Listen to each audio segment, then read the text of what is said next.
পৃথিবীতে গাছপালা লতাপাতা যা কিছু আছে সব আল্লাহর তসবিহ পাঠ করে। তোমরা তখন গলা টিপে ধরে বলেছিলে সম্ভব নয়। হ্যাঁ, গাছের কি মুখ আছে? আরে গাছের কি পা আছে? গাছ এক জায়গা থেকে আরেক জায়গায় যেতে পারে, গাছ কথা বলতে পারে।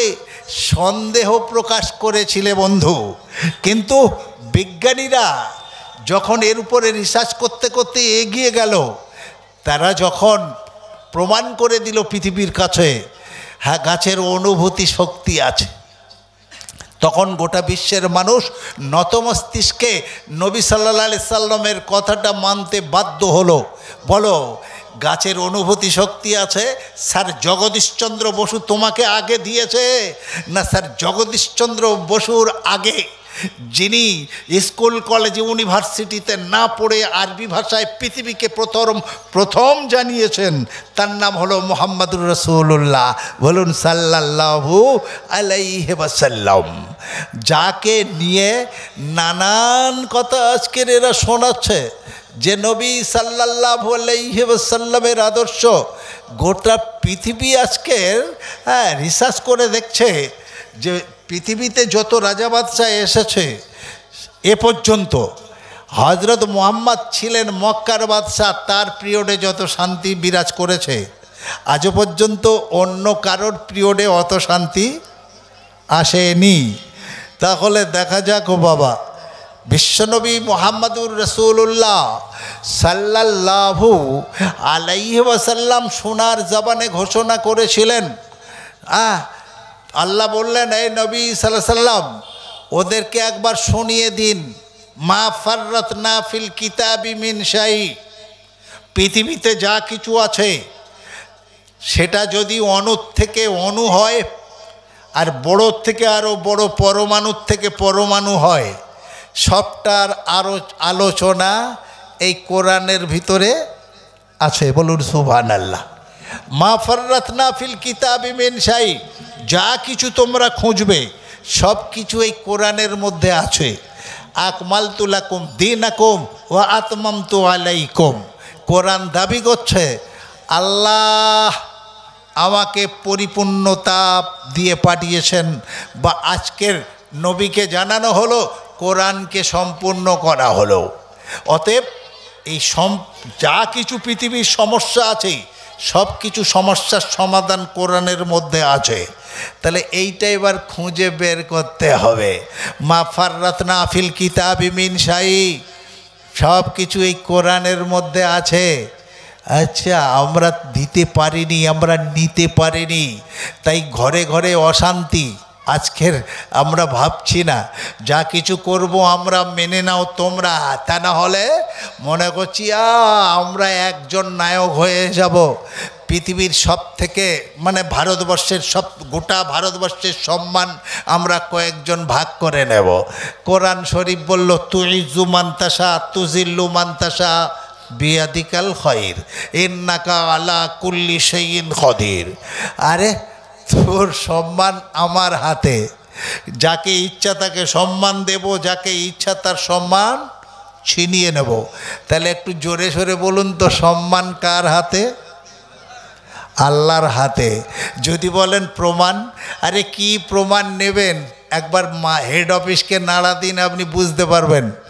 গোটা ভারতবর্ষের মুসলিমদের উপরে অন্যায়ভাবে ভারতবর্ষের সংবিধান চেঞ্জ করে তাদের উপরে অন্যায়ভাবে দোষারোপ করে আজকে সব থেকে নিকৃষ্ট জাতি বলে পৃথিবীর সামনে তুলে ধরতে চাচ্ছে একটা দল।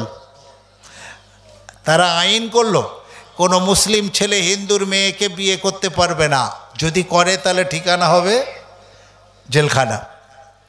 যারা টিভি দেখেন, যা এখন তো সব মোবাইলের যুগ জানেন তো, উত্তরপ্রদেশ মধ্যপ্রদেশ যারা এই রকম লাপটাপ করেছিল, ভালোবাসা করে বিয়ে করেছিল, তাদেরকে জেলখানায় পোড়া হলো। তাদেরকে বাবা কোথায় কত নির্যাতন না চালানো হয়েছে, ফ্যামিলি পর্যন্ত উচ্ছেদ করা হয়েছে, হচ্ছে, হবে।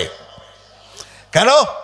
দেখো, হিন্দু বন্ধুদের বলি, আইন শুধু গরিবদের জন্যে, ধনীদের জন্যে নয়। যারা ভেবেছিল মুসলিম জাতিকে সব থেকে ঘৃণিত জাতি বলে ভারতবর্ষের একটা সংখ্যাগরিষ্ঠ মানুষের সামনে তুলে ধরতে পারলে আমরা সাকসেস হব, আর আমরা কজন হিরো হয়ে যাব।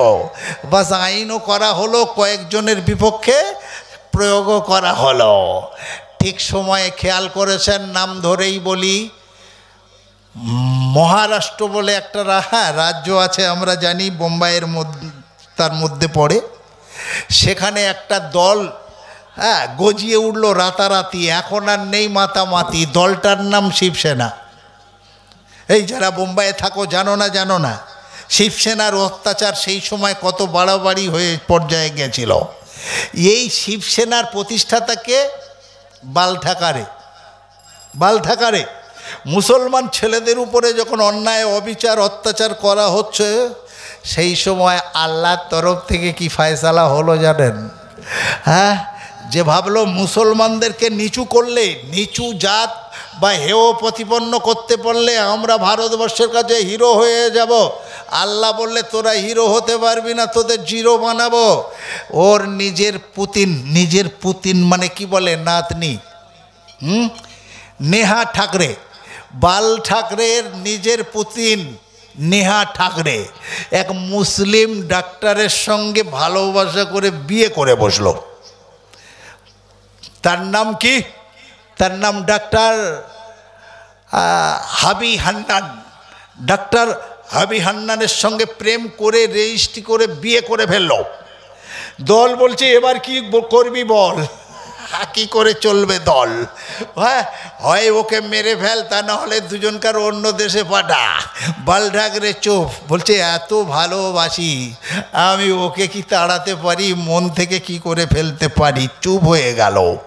গরিব লোকের ছেলে মেয়েরা প্রেম করলে, হিন্দুর মেয়ে মুসলমানের ছেলের সঙ্গে চলে গেলে জেলখানা। বাল ঠাকরের নাতনি থাকো নেহা ঠাকরের কিচ্ছু হলো না। আজও পর্যন্ত তাদের সংসার সুখের হচ্ছে, কোনো অসুবিধে নাই। অন্যান্যরা তখন আর চোখে দেখছে, আরে তুই আমাদের দলপতি, আর এই দলের সব থেকে তুই করলি ক্ষতি। আচ্ছা হে বন্ধু, আপনারা জানেন বিজেপি দলের মধ্যে সব থেকে শিক্ষিত একজন মার্জিত মানুষ আছেন, যার নাম ডাক্তার সুব্রহ্মণ্যম স্বামী। ডাক্তার সুব্রহ্মণ্যম স্বামী, ওর একটাই মাত্র মেয়ে। জি, সুব্রহ্মণ্যম স্বামীর মেয়ে সুহাসিনী স্বামী প্রেম করে বসলো ডাক্তার নাদিম হায়দারের সঙ্গে, বিয়ে করে বসলো। নাদিম হায়দারকে যখন বিয়ে করলো, বিজেপির তরফ থেকে চারদিক থেকে বলল, কি বলে সুব্রহ্মণ্যম স্বামী মেয়েকে বাইকট করো। বলে জীব দল বাইকট করতে পারি, মেয়েকে বাইকট করতে পারবো না। বলছে ওই ছেলের থেকে আলাদা করো। বলছে যে আমার মেয়ে যাকে ভালোবেসেছে তার ভালোবাসার পাত্রকে আমি আলাদা করতে পারবো না। মুসলমান হেয় প্রতিপন্ন করতে চাইলে মুসলমান সব থেকে নিচু পর্যায়ের মানুষ বলেছিল যারা, আজকের জামাই বলে মানতে বাধ্য হলো নাকি তারা? এ বন্ধু বলবো, আরও নাম করে বলবো, বন্ধু মুরলী মনোহর যোশী।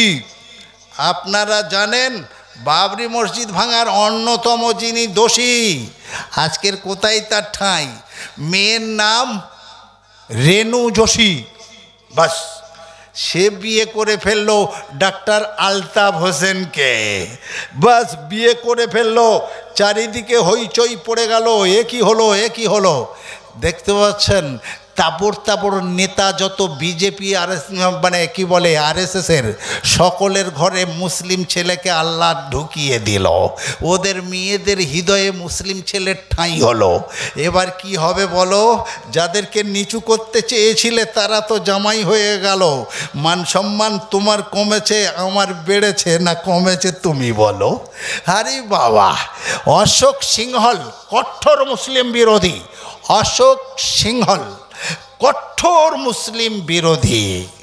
তার মেয়েটা হঠাৎ করে এক মুসলিম ছেলের সঙ্গেই বিয়ে করে বসলো। আরে বাবা, এ কি করলি রে তুই?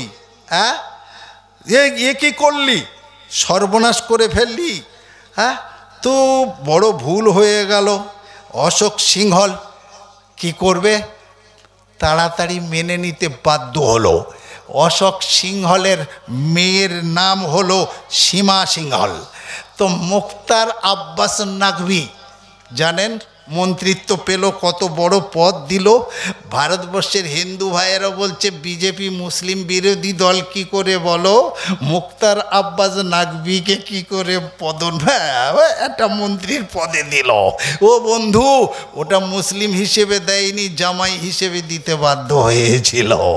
জেনে রাখো, তোমরা যে জাতিকে নিচু করলে সেই জাতিকে আজকের জামাই বলে তোমাদের ঘরে তুলতে বাধ্য হলে।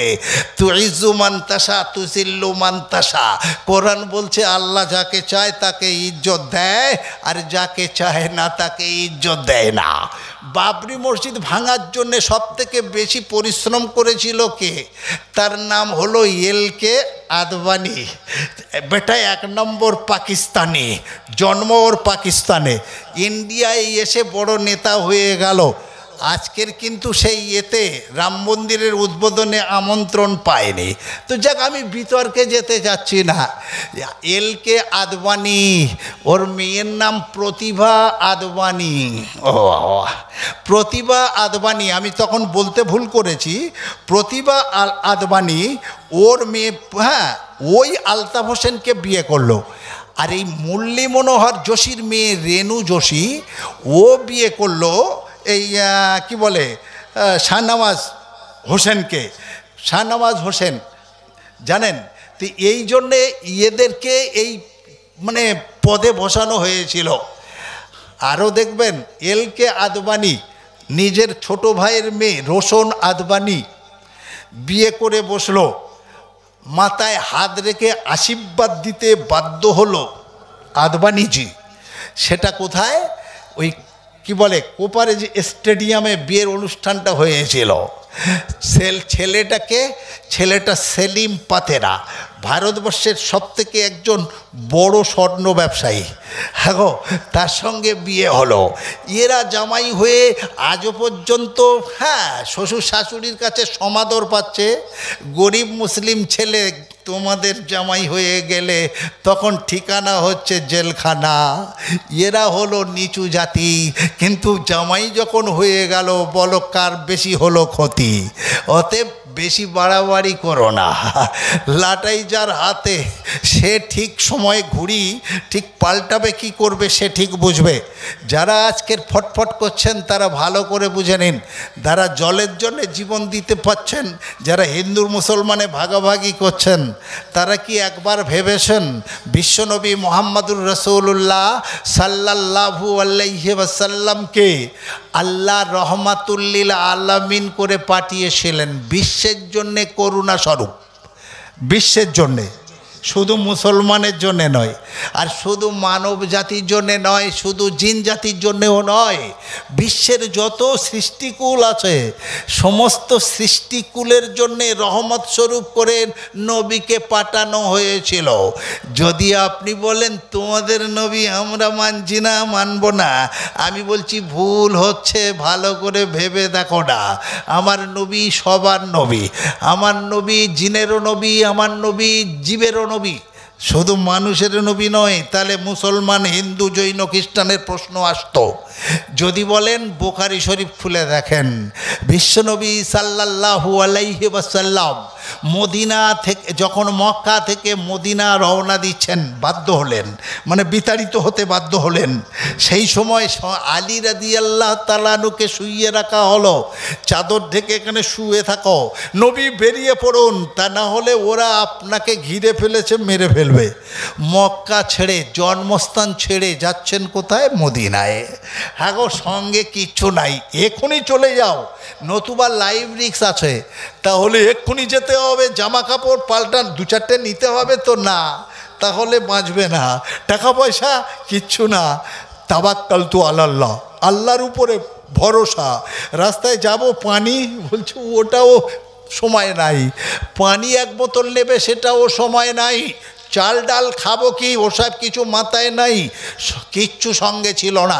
শুধু সঙ্গে একজন ছিলেন, তার নাম আবু বকর সিদ্দিক রাদিয়াল্লাহু তাআলা আনহু। রাতের অন্ধকার নয়, মানে একেবারে ভোরবেলা তো, যাকে আমরা সুবে সাদেকের সময় বলি, বেরিয়ে গেলেন। হাঁটছেন হাঁটছেন, দুজনে হাঁটছেন। নবী যা খাবেন আমি তা খাবো, নবীর যা হবে আমার তাই হবে, এটাই ছিল বিশ্বাস। মুসলমান আজ সেই বিশ্বাস কোথায়? যাচ্ছেন তো যাচ্ছেন, যাচ্ছেন তো যাচ্ছেন, দিন হয়ে গেল, রাত এসে গেল, আবার থুগো না পানি আছে আর না খাদ্য খাবার আছে। গ্রাম থাকলে তবে তো আমি চাইবো, পাবো, খাবো, কোথা তো কিছু নাই। আবু বকর সিদ্দিক রাদিয়াল্লাহু তাআলা লজ্জায় আছেন, কি করব, কি করে চাইবো, কার কাছে চাইবো। কয়েকদিন পরে নবী বলছেন, দেখো ওই যে একটা চেটিয়াল ময়দানের উপরে, বালুর এর চাটানের উপরে একটা তাঁবু ফেলা আছে, নিশ্চিত ওখানে মানুষ আছে, চলো ওখানে যাই, পানি টানি পাবো। কাছাকাছি গিয়ে দেখছেন তাঁবুর বাইরে একটা ছাগল শোয়ানো আছে, ছাগল। নবী বললেন আলহামদুলিল্লাহ, ওখানে পাবো। সে মুসলমান হোক আর যাই হোক, মানুষ তো, মানুষের কাছে কিছু খেতে পাবো। কাছাকাছি গিয়ে দেখছেন, হ্যাঁ। তো নবী একটু দূরে বসে আবু বকরকে বলছেন, আবু বকর তুমি গিয়ে দেখো বাড়িতে কে আছে, ওকে বলো তোমাদের ছাগল থেকে একটু দুধ দহন করে আমরা পান করতে চাই আর আমাদের খাদ্যের যোগান দিতে চাই। আমরা পিপাসিত এবং ক্ষুধার্ত। দুধ এমন একটা জিনিস যেটায় ক্ষুধাও মিটবে, প্রোটিনও যোগাবে। আবু বকর সিদ্দিক রাদিয়াল্লাহু তাআলা আনহু আস্তে আস্তে আগে গেলেন, দেখছেন তাঁবুতে একটা মহিলা আছে, তার তো পর্দার বালাই নাই, পোশাকে প্রমাণ যে তিনি নন মুসলমান। তাহলে তখন কারা ছিল? খ্রিস্টান। হ্যাঁ, এরা তো ইহুদি। তাহলে হলেই বা ইহুদি, আমার সঙ্গে একজন বিশেষ মেহমান অতিথি আছেন, আমরা অনেক দূর থেকে এসেছি, আমাদের কাছে খাদ্য নাই, পানীয় ব্যবস্থা নাই। তো উনি বলছেন আপনাদের ছাগল থেকে একটু দুধ দহন করে আমরা পানির পিপাসা এবং খাদ্যের পূরণটা করতে চাই। মেয়ে মানুষটা বলল, ও ছাগলটা চরম অসুস্থ, উঠতে পারছে না, হাঁটতেও পারছে না, কয়েক সপ্তাহ কিছু খাচ্ছে না, মৃত্যুর সঙ্গে লড়াই করছে, তাই ওর থেকে তো আশা করা বৃথা। নাম্বার 2, ও ছাগলটা আইবুড়ো। ভাই, আইবুড়ো মেয়েদের দুধ হবে? হ্যাঁ, পেটে বাচ্চা না আসলে দুধ হয় না। তো বলছি এ তো এখন আইবুড়ো ছাগল, ওর পেটে তো বাচ্চা আসেনি, তাহলে ওর দুধ কোথা থেকে হবে? হতাশ হয়ে আবু বকর সিদ্দিক রাদিয়াল্লাহু তাআলা আনহু ফিরে আসলেন। আবু বকর সিদ্দিক ফিরে আসে, বলছেন আল্লাহর নবী, ছাগলটা অসুস্থ আর প্লাস আইবুড়ো, বাচ্চা কাচ্চা হয়নি। নবী বললেন তাতে কি আছে, আমি তো নবী মোহাম্মদ না? হ্যাঁ, ছাগল থেকে দুধ আল্লাহ, ইন্নাল্লাহ আলা কুল্লি শাইইন কাদির, তুমি কোরআন পড়ো তো, আল্লাহ সর্বশক্তিমান, তিনি একটা ওসিলাতে সব কিছু করে দেখাতে পারেন। হ্যাঁ, এই বুড়ো হলেই বা ওর থেকে দুধ হতে পারে, তুমি যাও, অনুমতি নাও। আবু বকর সিদ্দিক রাদিয়াল্লাহু তাআলা আবার গেলেন, গিয়ে বলছেন, হামা আমার ওই বিশেষ অতিথি বলছেন হলেই বা এই বড়, হলেই বা অসুস্থ, অনুমতিটাই দরকার। কোথাকার পাগল! তখন আমাদের জয়নগর এলাকায় একটাই সিনেমা হল, এদিকের লোকগুলো যেত আর পল্লীগ্রামের লোকগুলো বলছে আজকে যা হবে হবে, একটা বই দেখব। কত টিকিট? 4 আনা। বলছে ভিতরে একটা টিকিট দাও, বলছে হাউসফুল, বলছে যা নেবে নাও তাই দাও। তখনকার লোক এই বলতো, যা নেবে নাও তাই দাও। ও বলছে হাউসফুল রে বাবা, আর টিকিট নাই। এ বোঝে না, এ বলছে যা নেবে নাও, যত নেবে নাও তাই দাও। তো নবী আবু বকর যখন গেছেন, ও বলছে আই বুড়ো অসুস্থ, আর নবী বলছেন যাই হোক তুমি শুধু অনুমতি দাও। মেয়েটা বলছে তার না, অনুমতি দিলাম, ওর তো এখন বাচ্চা পেটে আসেনি, তা দুধ হবে কোথা থেকে? ভালো, বলছে অনুমতি দিলাম। হয়তো আবু বকর সিদ্দিক রাদিয়াল্লাহু তাআলা আনহু এগিয়ে আসছেন, বললেন আল্লাহর নবী, অনুমতি পাওয়া গেছে। নবী বলছেন তাহলে আবার যাও, দেখেন ভক্তি কীরকম। বলছে আমাদের কাছে তো গ্লাস নাই, ঘটি বাটি কিচ্ছু নাই, দুধটা দহন করব কিসে? একটা পাত্র দিতে বলো। তারাও তো অস্থায়ী যাযাবর, একটা তাঁবুর ভিতরে। তাদের কাছে গিয়ে বলল, মা একটা পাত্র দাও। তো ওরা একটা ছোট মগ ফগ ছিল, সেটাই দিল। আবু বকর সিদ্দিক রাদিয়াল্লাহু তাআলা আনহু সন্তুষ্ট চিত্তে নিয়ে হাজির হলো। নবী বলছেন, আরে আবু বকর, এইটার দুধ দুজনের হবে? এইটুকু মগের দুধ কি দুজনের হবে? একটু বড় মতো জায়গা চাও। আবু বকর রাদিয়াল্লাহু তাআলা আনহু আবার গেলেন, গিয়ে বলছেন, আমার ওই বিশেষ সঙ্গী বলছেন একটু বড় জায়গা দাও।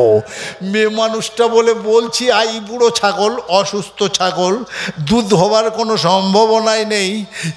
কোথাকার পাগল, বলছি আই বুড়ো ছাগল, তবু বলছে বড় জায়গা দাও। তো বড় জায়গা বলতে মস্কিজা ছিল। মস্কিজা ছাগল ভেড়ার চামড়া দিয়ে, সেই আপনারা তো কলকাতায় যান, বুঝতে পারছেন, ওতে করে পানি নিয়ে দুতলায় ফুতলায় তুলতো, রাস্তা পরিষ্কার করে। তো ছাগলের দুধ কত 1.5 হবে কি 500 গ্রাম হবে, কিন্তু ওই বড় জায়গা চাচ্ছেন। মেয়েটা রেগে গিয়ে, মস্কিজা ছিল, বলছে বড় জায়গা নাও, এটাই নিয়ে যাও। আবু বকর সিদ্দিক রাদিয়াল্লাহু তাআলা আনহু মস্কিজাটা হাতে করে আনছেন, বিশ্বনবীর হাতে দিলেন। আমার নবী সাল্লাল্লাহু আলাইহি সাল্লাম সন্তুষ্ট চিত্তে মোবারক হাতে মস্কিজা ধরলেন, এগোতে থাকলেন। কাছাকাছি যখন যাচ্ছেন, মেয়ে মানুষটা ভাবছি কোন পাগল, বলছি আই বুড়ো ছাগল, তবু আসছে দুধ নিতে, দেখি কি হয়। শুধু পাগল বলছি, কিন্তু পোশাক আশাক তো পাগলের মতো নয়, দেখা যাক কি হয়। মেয়েটা আড়াল থেকে দেখছে, দেখি কি ঘটতে পারে। আমার নবী সাল্লাল্লাহু আলাইহি সাল্লাম যেমনি ছাগলটার কাছে পৌঁছালেন, বুখারী শরীফের হাদিসে এসেছে ঘটনাটা। ছাগল তখন বলছে, আসসালামু আলাইকুম ইয়া রাসূলুল্লাহ। আপনারা বললেন না সাল্লাল্লাহু আলাইহি ওয়াসাল্লাম। মেয়ে মানুষটা পাগল হয়ে গেল। যাদের পাগল বলছিলাম, ছাগল তাকে সালাম দিল, আসসালামু আলাইকুম। আমি নিজে কানে শুনলাম, ব্যাপার কি, ছাগল কথা বলছে, এরা কোন পাগল? ওর মধ্যে একটা আলাদা কম্পন আসছে, এরা কোন পাগল? যাদের পাগল বলছিলাম তাকে সালাম দিচ্ছে ছাগল, আবার রসুল বলে সম্বোধন করলো। ও তখন ভিতরে ভিতরে একটা প্যালপিটেশন হচ্ছে, দেখা যাক আরও কী হয়। তখন হাল তারিফ মিন্নি, নবী বলছেন হাল তারিফ মিন্নি। হাগো ছাগল, তুমি আমাকে চিনতে পেরেছো? ছাগল বলছে, বাহ, আমি চিনব না? আপনি কি শুধু মানুষের নবী? আপনি তো রহমাতুল্লিল আলামিন, আপনি তো সৃষ্টিকুলের নবী, আপনি ছাগলের নবী, ভেড়ার নবী, মোষের নবী, গরুর নবী, জীব জগতের নবী। হ্যাঁ, তাহলে আমার নবী আপনি, আপনাকে আমি চিনব না? আল্লাহর নবী আমার মতো একটা তুচ্ছ ছাগলের কাছে আসার কারণ কি? নবী বললেন, কয়েকদিন হেঁটে আসছি, ক্ষুধার্ত প্লাস পিপাসিত, তোমার থেকে দুধ দহন করতে চাই। ছাগল তড়াৎ করে উঠে পড়লো, যার ওঠার ক্ষমতা ছিল না। ভাই, মেয়ে মানুষটা অবাক হয়ে গেল, এ তো ওঠার ক্ষমতা নেই, এ তো খাওয়া দাওয়া বন্ধ ছিল। উঠল কি করে? উঠেই একটা পা উঁচু করে দিল, যাতে দহন করতে কোনো অসুবিধা না হয় আমার নবীর। মেয়ে মানুষটা দেখেই অস্থির হয়ে পড়ছে, যাকে পাগল বলছিলাম তাকে দুধ দেওয়ার সুযোগ করে দিচ্ছে ছাগল। দেখা যাক আরও কি বাকি আছে। বিসমিল্লাহির রহমানির রহিম। আবু বকর, তুমি এই মস্কিজার মুখটা ফাঁক করে ঠিক পালানের নিচেই ধরে থাকো। আবু বকর ধরে আছেন, মোবারক হাত দিয়ে আমার নবী দুধ দহন করছেন, চং চাং চং চাং চং চাং। ছাগলের দুধ তো মোষের মতো বেরোচ্ছে রে বাবা, এত বরকত, এত বরকত, মস্কিজা ভরে গেল। আমার নবী সাল্লাল্লাহু আলাইহি ওয়াসাল্লাম প্রথম মগে বা জগে ঢাললেন, আবু বকর তুমি এটা পান করো। আবু বকর বললেন, নবীকে রেখে আমি আগে পান করতে পারি? নবী বললেন, কি শেখালেন? নবী বললেন, আবু বকর, আমার আগে 1,24,000 পয়গম্বর এসেছিলেন, উম্মতকে আগে না খাইয়ে কখনো তারা খায়নি, বলুন সুবহানাল্লাহ। আমি তো নবীরও নবী, আমি তো বিশ্ব নবী, উম্মতকে রেখে আমি আগে কখনো খেতে পারি না, তুমি খাও। এই অবস্থা দেখে মেয়ে মানুষটা অবাক হয়ে গেল, এ পাগলটাকে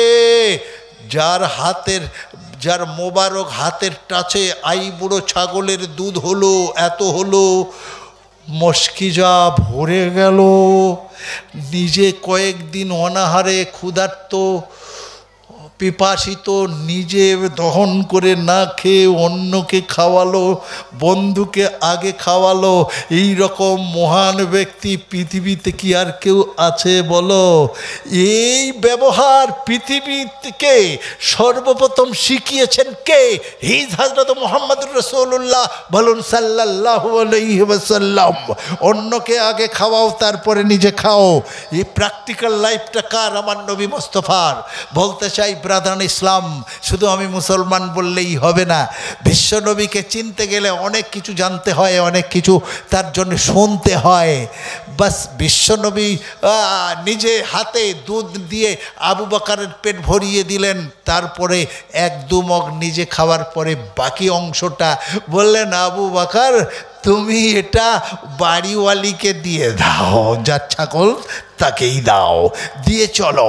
যেমনি বাকি দুধটা মস্কিজা সহ বাড়িতে দিয়ে চলে যাচ্ছেন, মেয়ে মানুষটা বলছেন, আপনারা কারা? আপনাদের একটু পরিচয় দেবেন। বন্ধু, সেদিন মুসলমানরা পরিচয় দেবার সাহস রাখেনি, সুযোগ থাকেনি। কেন? মারার জন্যে চারিদিকে ইহুদিরা ষড়যন্ত্র করে বসে আছে। এই ইহুদিরা সেই নবীর আগে থেকে এরা মুসলিম বিরোধী গো ভাই। নবীর শুরু থেকে এরা বিরোধিতা করেছে, নবীর মারার চক্রান্ত করেছে।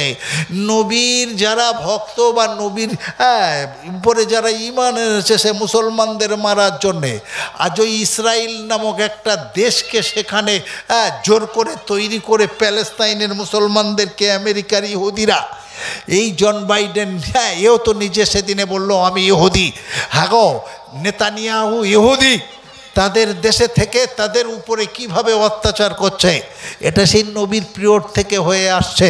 তো আমার ভাইয়েরা, নবী বলতে পারছেন না বা আবু বকর বলতে পারছেন না, ওনার নাম মুহাম্মদুর রাসূলুল্লাহ, আমার নাম আবু বকর, তাহলে তো এখনই মেরে দেবে বন্ধু।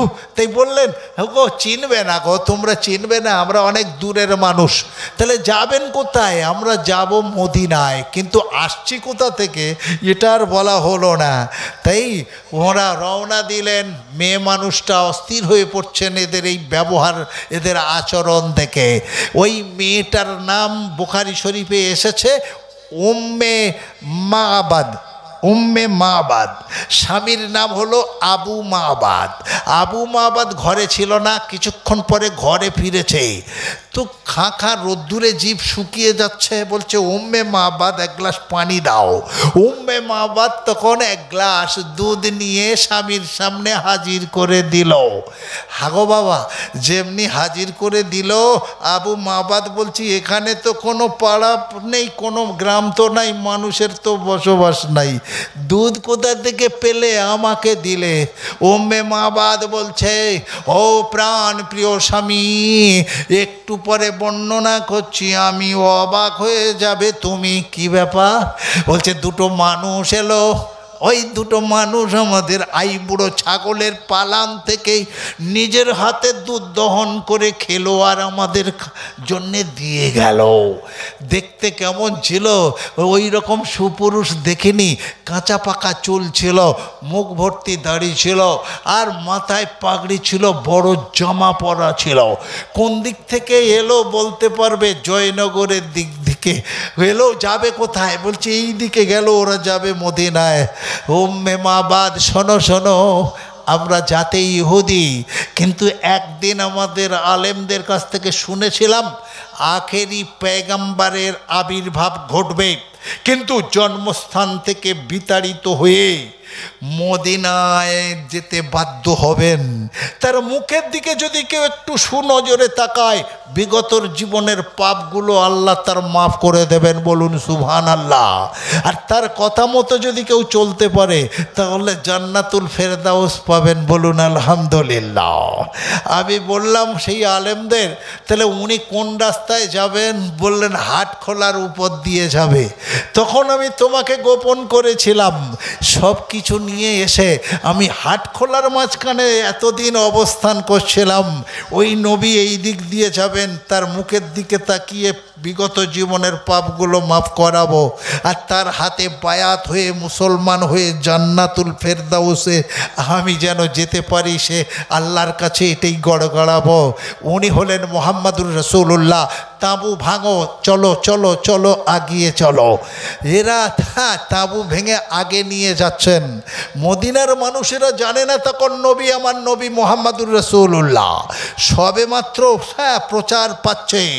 মদিনায় গিয়ে বলছে দুজনে, হ্যাঁ গো, এখানে কি আখেরি পয়গম্বরের আবির্ভাব ঘটেছে? কেউ বলছে জানি না, কেউ বলছে একটা মানুষ কিন্তু ওই খেজুর বাগানে কয়েকজনকে নিয়ে কিছু বলছেন, চলো ওখানে গিয়ে বলছেন উম্মে মাবাদ, এই কি তারা দুজন? মেয়েটা বলছে আলহামদুলিল্লাহ, এরাই সেদিন বুড়ো ছাগলের দুধ দহন করে খেয়েছিল, আমাদের খাইয়েছিল। আবু মাবাদ বলছে ইয়া রাসূলুল্লাহ, আসসালামু আলাইকুম ইয়া রাসূলুল্লাহ। যার বাড়ির বুড়ো ছাগলের দুধ দহন করে আপনারা পান করেছিলেন, আমি হলাম তার স্বামী আবু মাবাদ। এখন আপনার কাছে এসেছি। আল্লাহর নবী বললেন, সেদিন দুধ পান করিয়ে জীবন বাঁচিয়েছ, আজকে যখন মদিনায় আমার কাছে এসেছো, একদিন দুদিন তিন দিন যখন তুমি থাকবে, তুমি জৈন হও, খ্রিস্টান হও, ইহুদি হও, নাসারা হও, আমার কাছে কোনো বৈষম্য নাই। এসো, তুমি আমার অতিথি হয়ে যাবে, আমার কাছে থাকবে, খাবে। উম্মে মাবাদ আবু মাবাদ বলল, এক দুদিন তিন দিনের জন্যে আসেনি আল্লাহর নবী, যতদিন বাঁচব আপনার সেবায় আত্মনিয়োগ করার সুযোগ পাবো না। রসুল বললেন আলহামদুলিল্লাহ, হাতটা বাড়াও। হাত বাড়িয়ে দিলেন, শুধু একবার বলো লা ইলাহা ইল্লাল্লাহ মুহাম্মাদুর রাসূলুল্লাহ সাল্লাল্লাহু আলাইহি ওয়াসাল্লাম পড়ে নিল। এরা সাহাবী আর সাহাবিয়া হয়ে গেল। এখানে কোনো বোমবারুদ ছিল না, এখানে কোনো আইন রচনা করা হয়নি, এখানে বলা হয়নি তুমি ইহুদি আছো, তুমি মুসলমান হতে পারবে না। এখানে বন্ধু, সেদিন তলোয়ারের ডগায়, তলোয়ারের ভয় দেখিয়ে মুসলমানের সংখ্যা বাড়ানো হয়নি, নবীর ব্যবহারে এরা ইসলাম কবুল করে নিয়েছিল।